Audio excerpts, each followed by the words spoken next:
एक जंगल में दो बकरियां रहती थीं। वो दोनों जंगल के अलग अलग हिस्सों में घास खाती थीं।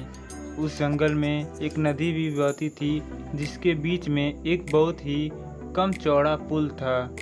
इस पुल से एक समय में केवल एक ही जानवर गुजर सकता था। इन दोनों बकरियों के साथ भी एक दिन कुछ ऐसा ही हुआ। एक दिन घास चरते चरते दोनों बकरियां नदी तक आ पहुंची। ये दोनों नदी पार करके जंगल के दूसरे हिस्से में जाना चाहती थीं।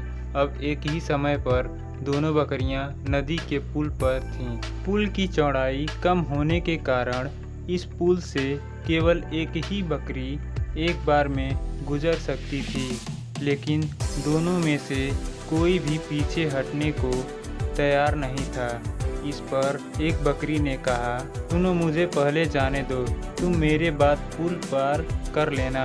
वही दूसरी बकरी ने जवाब दिया, नहीं, पहले मुझे पुल पार करने दो, उसके बाद तुम पुल पार कर लेना।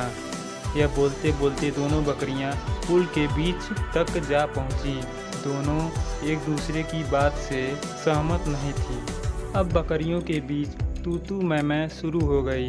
पहली बकरी ने कहा, पहले पुल पर मैं आई थी, इसलिए पहले मैं पुल को पार करूंगी। तब दूसरी बकरी ने फिर तुरंत जवाब दिया, नहीं, मैं पहले पुल पर आई थी, इसलिए पहले मैं पुल पार करूंगी। यह झगड़ा बढ़ता चलता जा रहा था। इन दोनों बकरियों को बिल्कुल भी याद नहीं रहा कि वह कितने कम चौड़े पुल पर खड़ी हैं। दोनों बकरियां लड़ते लड़ते अचानक से नदी में गिर गईं। नदी बहुत गहरी थी और उसका बहाव भी तेज था, जिसके कारण दोनों बकरियां उस नदी में बहकर मर गईं। इस कहानी से हमें यह सीख मिलती है कि झगड़े से कभी भी किसी समस्या का हल नहीं निकलता, उल्टा इससे हम सभी का नुकसान होता है। इसलिए ऐसे अवस्था में शांत दिमाग से काम लेना चाहिए।